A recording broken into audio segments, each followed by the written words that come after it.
Hello and welcome to the ID Talk podcast. My name is Peter Counter and I am the editor-in-chief at Financial Biometrics, where October is Financial Biometrics Month, presented in association with our premier partner, Money 2020. All month we've been spotlighting the trends and innovations in the financial biometrics sector, and that's why I am so pleased to welcome FacePhi CEO Javier Mira back to the podcast. In our interview, Mira and I talk about FacePhi's success in Latin America, centering on the company's recent deployment in Argentina, where its technology is helping retirees safely and securely collect their pensions. Conversation shifts to the global markets, and Mira tells me about how the pandemic has affected the financial biometrics landscape. We conclude with a reflection on FacePhi's continued success and thoughts on how biometrics and finance will evolve in the coming years. It's always exciting to have an expert like Mira on the podcast, so without further ado, I am pleased to present Javier Mira, CEO of FacePhi, right here on ID Talk. I'm joined today by Javier Mira, CEO of FacePhi. Javier, welcome back to ID Talk. It's great to have you here. Hello, Peter. A pleasure like always. So, FacePhi is now being used in Argentina for pension collection. What are the unique fraud threats that face retirees, and how does FacePhi's technology address those threats?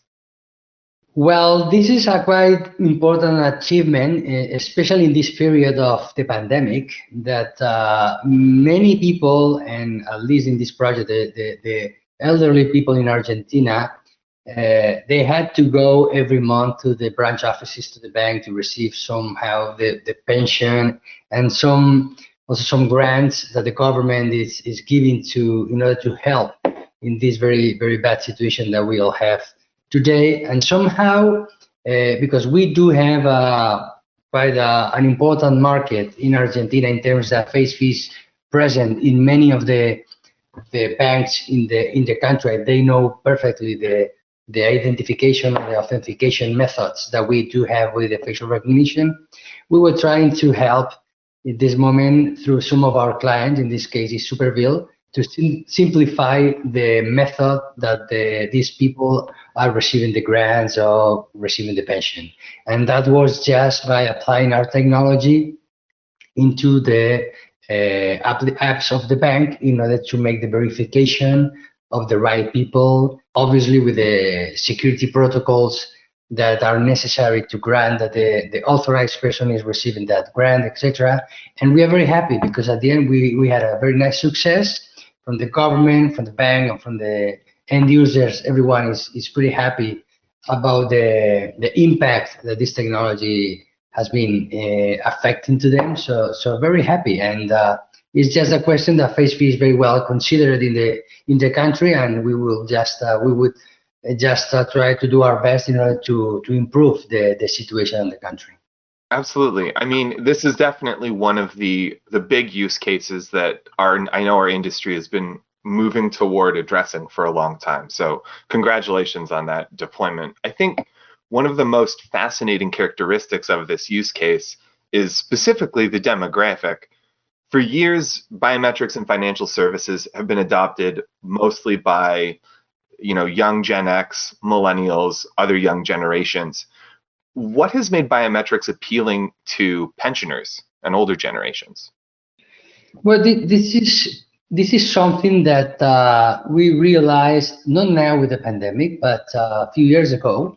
We were thinking at that moment exactly what you were mentioning, that this type of technologies, biometrics, facial recognition, and many other technologies were only adaptable or more focused on millennials or young people, that they are very used to use this type of technologies, and many others using the device, the smartphones, etc.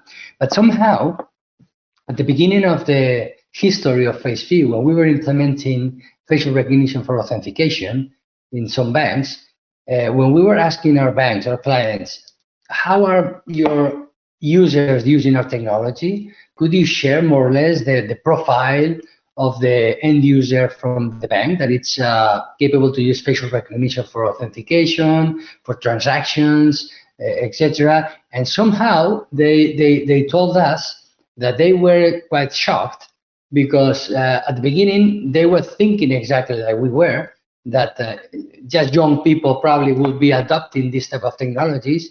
But the truth was that many of the customers that were adopting this technology was elderly people.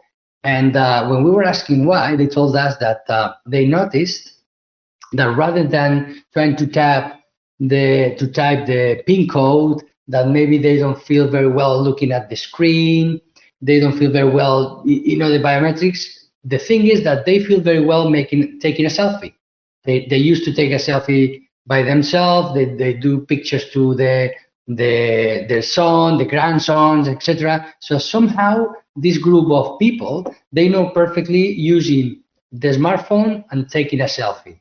If you take that, anything that you can apply from this scenario that someone is using the cell phone to take a selfie, and you can give him some kind of authentication process for digital onboarding, from pension, for authentication, that's good. So we noticed that rather than being a negative impact, that it's elderly people, I think it's a positive thing that elderly people see in this technology a very convenient technology to start using for many tasks that they used to do.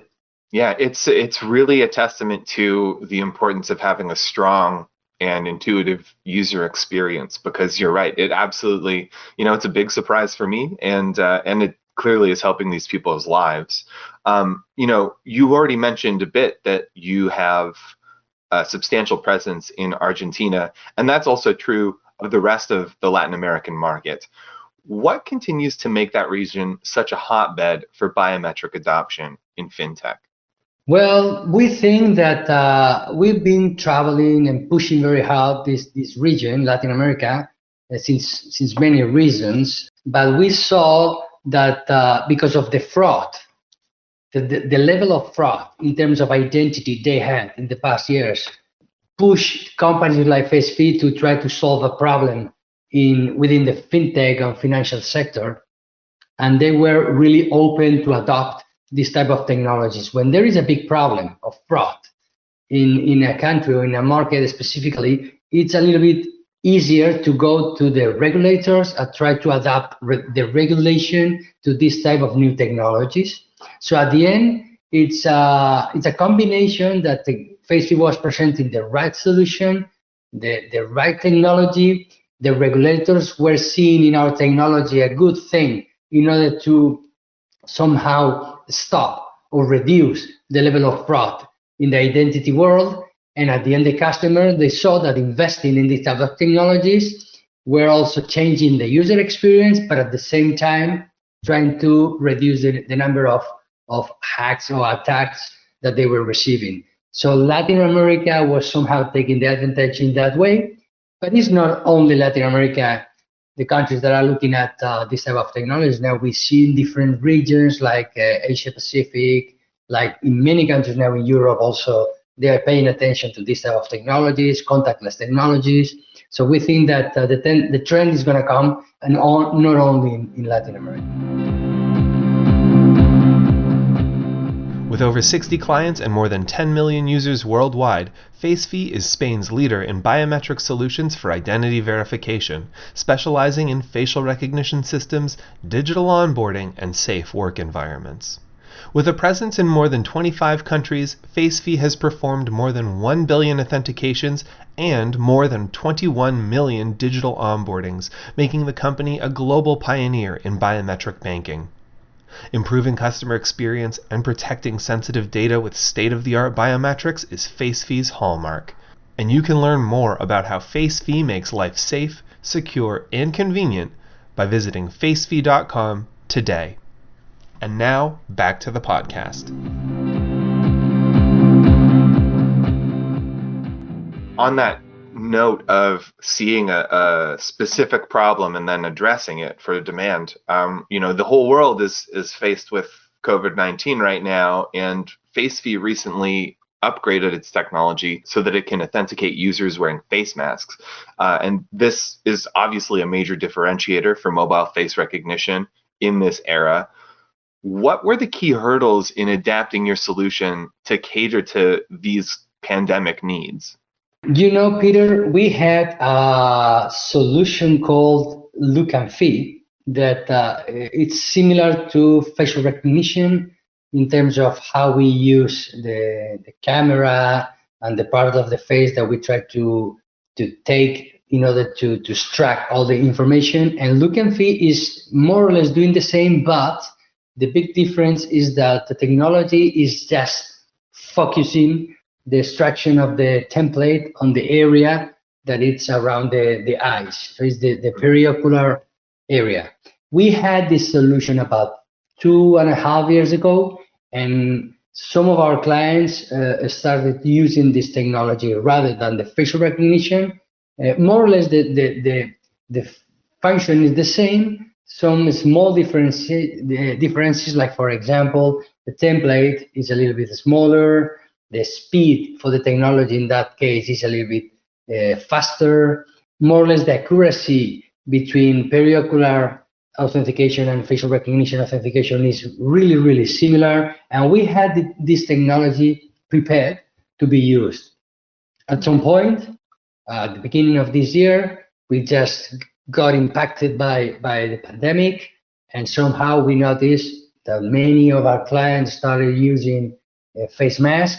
And somehow we could adapt this product called Look and Feel that was related to the periocular area. We could somehow very easily adapt this solution to the face, including the face mask. So we were prepared to launch this technology, and we were just trying to answer some of the demands that we were receiving from our bank, saying if we could be also making authentication or identification of our customers wearing the face mask. So at the end, for us, it was not that complicated because we didn't have to start from scratch the R&D for this product. Was 80% of the product was already done.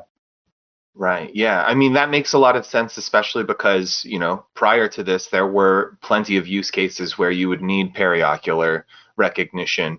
I'm thinking obviously in healthcare and in laboratory or manufacturing spaces where that's all you can read anyway. So it is interesting how these technologies and these trends did exist before this.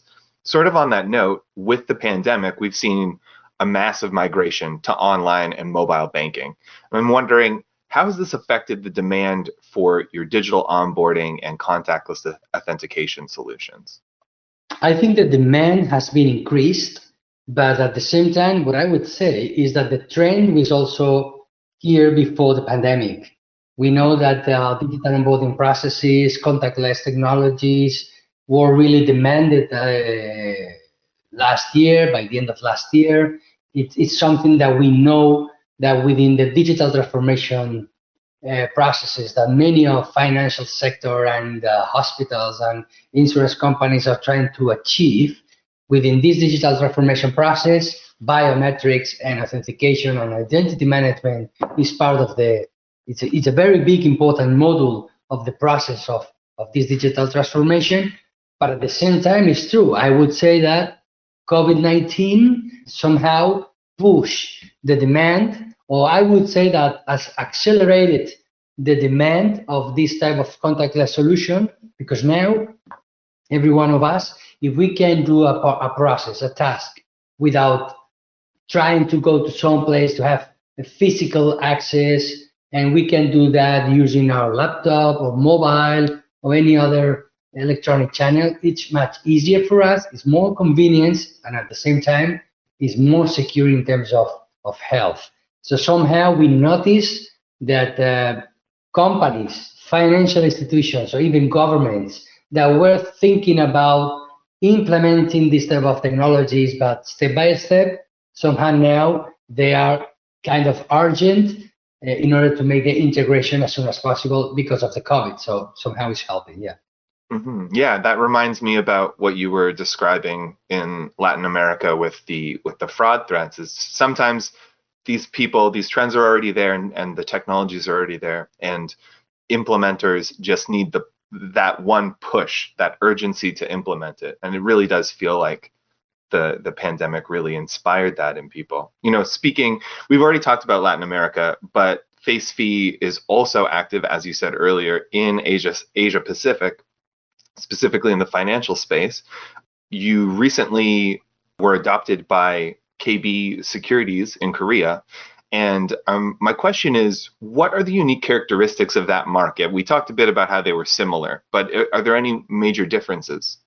Well, in my opinion, it's a big change between the other markets that we try to implement our technology and South Korea. South Korea is one of the top markets today with the highest level of technology implementations.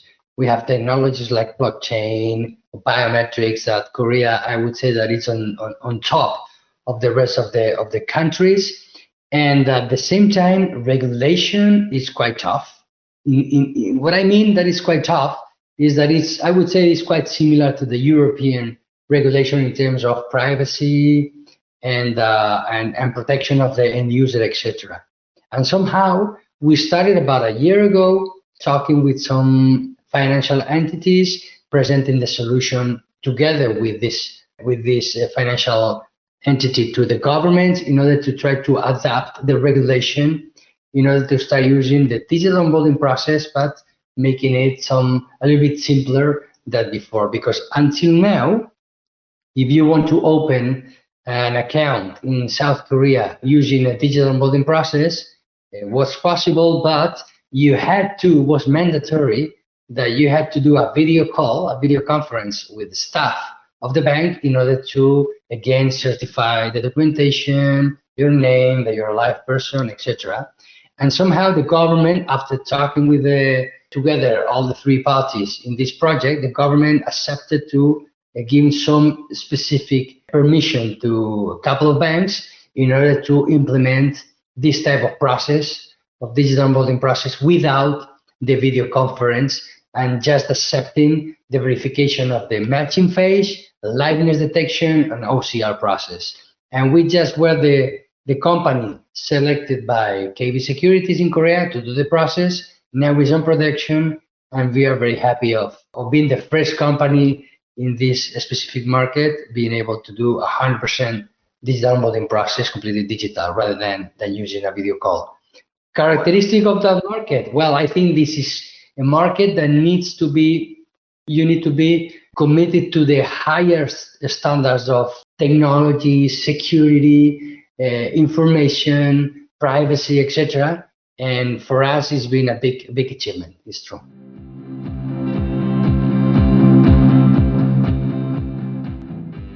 In Argentina, banking is safe, secure, and easier than ever for retirees collecting their pensions. Thanks to FacePhi, pensioners have a contactless and intuitive banking option that lets them verify their identity from the comfort of their homes using best-in-class face biometrics. No more in-person visits to the bank for authentication and proof of life, just a simple and secure mobile process. And it works. The Argentine bank Superville has over 150,000 customers banking with biometrics, and FacePhi is making it happen. With a presence in more than 25 countries, FacePhi has performed more than 1 billion authentications and more than 21 million digital onboardings, making the company a global pioneer in biometric banking. In these unprecedented times, the company is helping banks in Argentina put their customers first. Learn how FacePhi is making a difference by reading FacePhi's latest white paper, Biometric Recognition, the New Ally for Older People. You can download the white paper at www.facephi.com/whitepaper/digital-transformation-of-Argentine-pensioners, or by following the link in the show notes. And now, back to the podcast. FacePhi has obviously, we've talked before about this, but you're continuing to see exceptional growth. You saw it year after year, and even with the challenges of 2020, you're still keeping up impressive performance. What are the key factors for your company's success right now in 2020? 2020, you mentioned it, it's been tough for many of us in terms of it's a really special situation. You cannot travel, you cannot go to exhibitions and conferences to somehow expose your company and present your products and solutions. But on the other side, as I was telling before, the trend of this type of technologies is here. It's quite powerful today. And on FacePhi, what we try to do is try to be the most flexible, try to adapt to the end user, consumer, in order to create a fantastic user experience and keeping the highest standards for security and privacy, and somehow to build together with the client, with the bank or the hospital or whoever, try to build or to be part of this digital transformation that they are trying to do, trying to adopt ourselves in many things: infrastructure, technology, the language program, etc., etc. So I think there is no one key factor that makes FacePhi successful today. I think it's a combination of trying to be really aligned with the client, really aligned with our partners, and trying to give the best we can in order to help them to change the user experience of the end user. I think that if you are capable to do that, the success is coming. Yeah, well, and I mean, you mentioned their digital transformation, and we've been talking about that throughout our conversation here.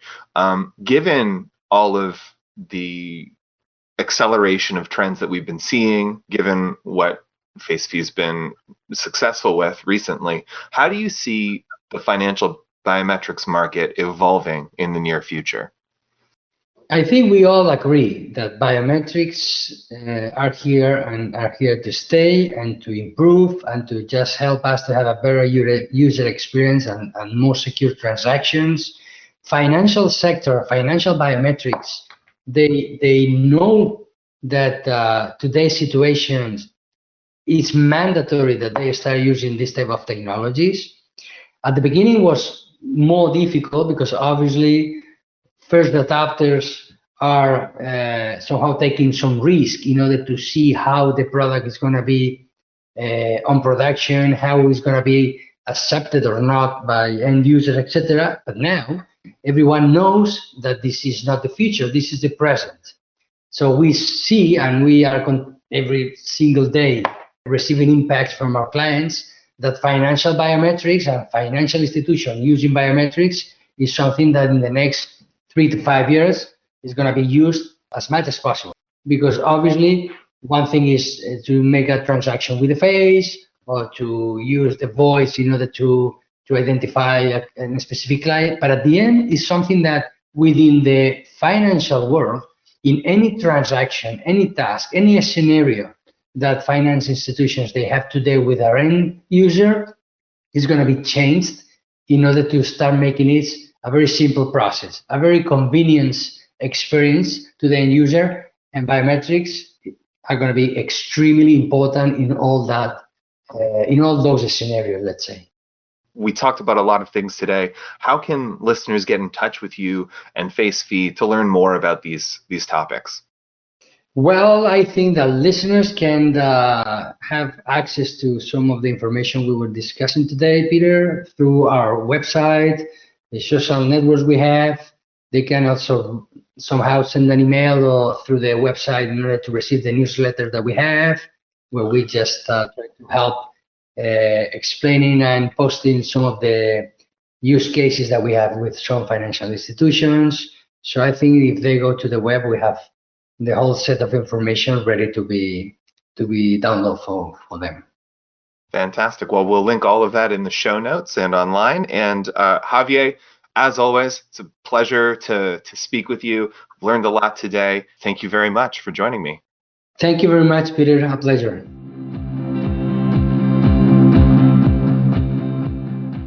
And so concludes my conversation with Javier Mira, CEO of FacePhi.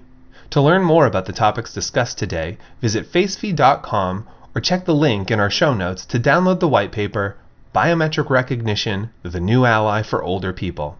And for more Financial Biometrics Month featured content, stay posted to Find Biometrics. I would like to thank Javier once again for joining me on today's episode.